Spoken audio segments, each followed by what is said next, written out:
A conversation can change your life. We are two ordinary women looking to have extraordinary and authentic conversations. Our desire is for this to be a place where all are welcome, to come as you are, willing to emotionally grow, gain confidence, and tap into your internal wisdom.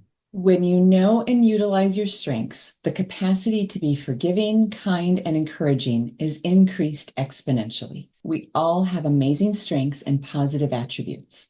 So let's learn from each other. We are delighted you are here on this journey with us and hope you will invite a friend to join you here. Welcome. Hello and welcome to Intentional Conversations. I'm Sue Riekels and I'm here with my podcast partner, Connie Wilder. Today we're very excited and perhaps a little nervous to talk to you about this topic of spirituality and faith. It's a complex one, and Connie and I talked prior to recording, and that is we hope that this conversation is one that we don't have the answers. It is one in which it isn't about religion, but it is about a relationship with something bigger than us. And so whatever that is for you, I invite you into this conversation with openness, with grace, with love, and with compassion. And so with that, Connie, I would really love us to start to talk about spirituality and faith. And if it's okay, I want to just go back to what the definitions are. And that is spirituality is something a little broader in that it is something greater than oneself or a search for meaning and purpose in our life. A trust, and then faith is a great trust or confidence in someone or something, an allegiance to duty or a person, belief and trust in and loyalty to God, something that is believed especially with strong conviction. Again, just definitions. I think both of us might have some differing viewpoints on what these mean to each of us. And so can we start with that, Connie? What are your thoughts and what are your definitions, perhaps, for yourself as you hold these two words for you? Yes, and so thank you. Thank you, Sue. And my definition, well, let me say this. I am a person of great faith, and I'm also a person that is extremely spiritual. And I believe that that connection to God matters. That's the most important connection to me. That connection to something bigger than myself, that connection to love.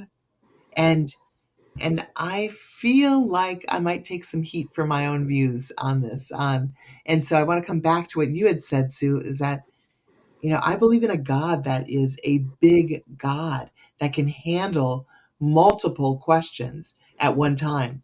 The person who created all of us, the person who created everything that we've got going in this world in this one time around, whatever, this one life, this one precious life, that God created all this and God can handle anything I'm curious about. How about you, Sue? Thank you, Connie.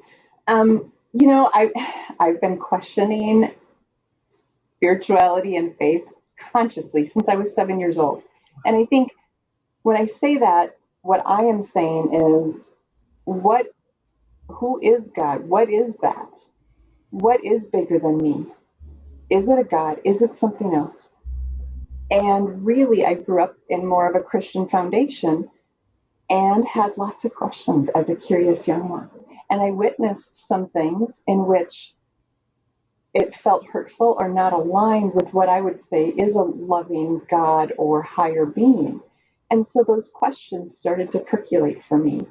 And as a therapist working with many individuals, I've also noticed the hurt that some organized beliefs have caused, and in which sometimes people just deny any belief in something bigger.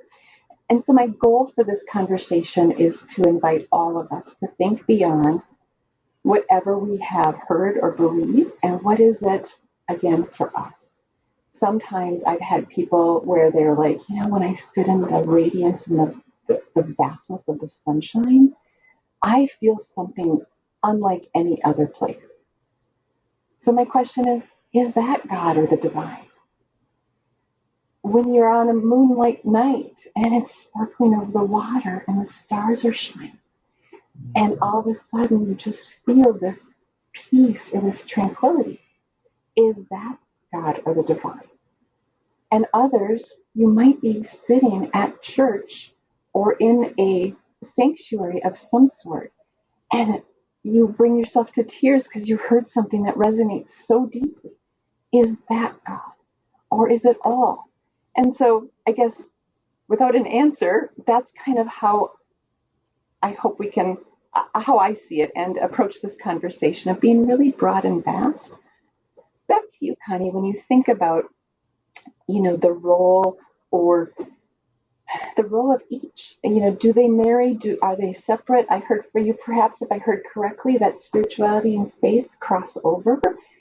And I would just love, again, your viewpoint. And as the audience, please know, neither of us have the answers to this. So a lot of this is just our viewpoints. Yeah, definitely. And so thank you for all of that, Sue. And I think the answer to one of your questions is that it can be all of those things. All of those things for me are a connection to a higher power or some sense of something greater than myself. And so that for me is a huge part of the spiritual piece of who I am and what connection, what nudges me. Like lots of things nudge me, and I've got to pay attention. I get an opportunity to pay attention to those nudges. And I had this thought recently, which this is going to potentially open a can of worms as well. And so my sister-in-law passed away not even a year ago. It'll be a year tomorrow. And and so for me, her game over, it's like game over just blinks on her screen, right? Like that's my impression of it. And yet, do I believe she's in a better place? Absolutely. Do I believe she is not suffering? Absolutely. And so, what is it about that makes me feel so confident that that's how she is being handled in this afterlife? And so what came to me recently is that God will dream a bigger dream for our lives than we could ever dream for ourselves. And I believe that. I believe that. I put that in a book that I've got for my kiddos. And I believe that God will dream a bigger life for ourselves than we could ever dream for ourselves. And in doing so, that concept of spirituality, I don't know that it's a game over per se. I mean, who's to say without romancing the next life or the afterlife? Yet, I remember I said this is going to open a can of worms. I think it might. And so, like, I'm not sure that my definition is the proper definition, right? It's just what I believe. And so I don't really, I'm not caught up into what everybody else believes. I want them to be connected to their own nudges, their own, their own concept of something bigger than themselves, because I think that can mean so many things to so many different people. Thank you, Connie. And I love the nudges. When we've all got the solar plexus area, or like our gut instinct. And so listening to what those nudges are and hearing it. Um, and I know there's some individuals who have experienced death and come back. However, the majority of us don't know what the other side looks like. We don't know exactly what that process looks like. Is there, isn't there? And so I hold it with mystery myself and the unknowing. And there's things that I've experienced that make me believe a certain way as well. And so noticing for each and every one of you, not from something you've been told, but really about your experience and what you've experienced or know to be true. And how can you sit with that? You might have experienced something that is different than what you were raised to believe. So how do you navigate and make that spirituality or that faith yours with your new knowing or exposure to other things? I remember when I was younger, my parents often would say, making this yours. And I think that is the invitation that opened up for me the invitation to explore what was more so that it could become mine and so that I could have a relationship with that which is bigger than us. And it's an ongoing process. I have lots of questions and I don't have all the answers, nor have I found anybody who does. But getting it from different viewpoints and different settings, there's a richness to that that does, at least for me, has provided some clarity, some better understanding. Again, I still don't know, but that nudge again in me goes, that does feel authentic to me. And I do see that. Back to you, Connie. What has this been like for you in your journey of holding spirituality and faith? Well, it's interesting. Thank you for that, Sue. And so, one of my memories, and this is a memory from about 20 years ago, not quite 20 years ago, when my kids were born, and my kids were born in Northern California. My husband and I lived in San Francisco at the time. And our Pastor Elizabeth, came to our house. No, not our house, because we didn't live in a house. We lived on the fourth floor of a walk up of an apartment in the city on Russian Hill. And so, and I loved where we lived. Anyhow, that's a topic for another time. However, she came to our house and she had been at a funeral earlier in the day. And I was like, "Oh, my condolences for the person who passed." And she said, "Oh, she lived a great life. She was a woman of great faith. She was well into her 90s. She lived an incredible life." And the part that stuck with me is that she was a woman of great faith, and I want to be a woman of great faith, and I want to be a woman who is open to the possibilities, because I don't pretend to have all the answers.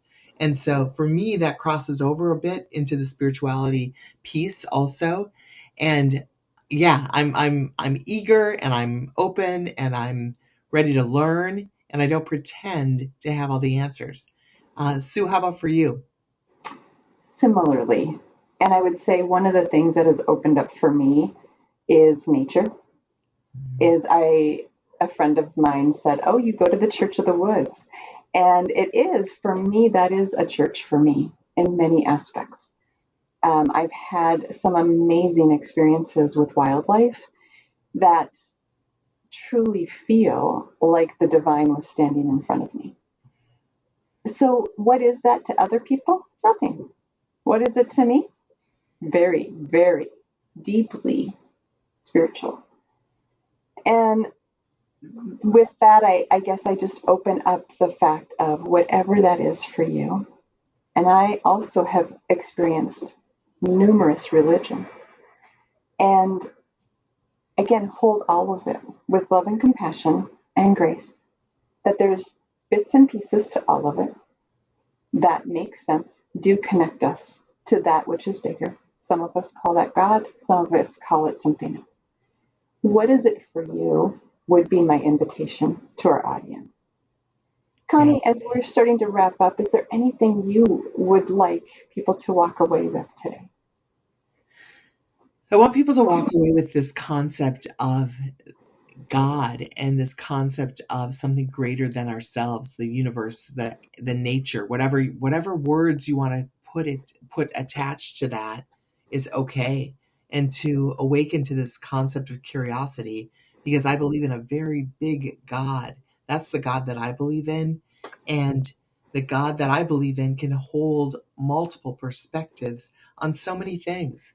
And so I realize that I run in the face of adversaries a lot. I was raised Catholic, and one woman, one good friend, her parents are both pastors, and her mom said to me, "Oh, I'm so sorry." And I was like, "Yikes!" Like that's what I know to be true. And there's plenty of things. There's plenty of things that the Catholic Church has done incorrectly and not gotten right. And there's plenty of great work that the Catholic Church does in the world. And it's one religion. It's one of many, many religions in the world. And so, yeah, I don't pretend that anybody gets it right. And maybe that's our humanness and our human suits, if you will, that we end up hitting these roadblocks. Sue, how about for you? Any closing thoughts? Similarly, I just invite everyone to connect to anything that they feel is larger than them. I believe each of you was created beautifully and beautifully made to know what is right, what is wrong, to have that little nudge within you. So I invite you to experience whatever is larger than you, whether it's called God, divine, universe, spirit, but to make a connection and notice when that gets stronger. I invite you to go out and explore, be curious, and we'd love to hear from you. Thanks. Make it a great day. Remember, a conversation can change your life. We invite you to be the best version of yourself. When you feel better, you do better. We welcome hearing from you. To learn more about us, suggest topics to be discussed, or to reach out to us directly, visit our websites listed in the notes below. Thank you for being on this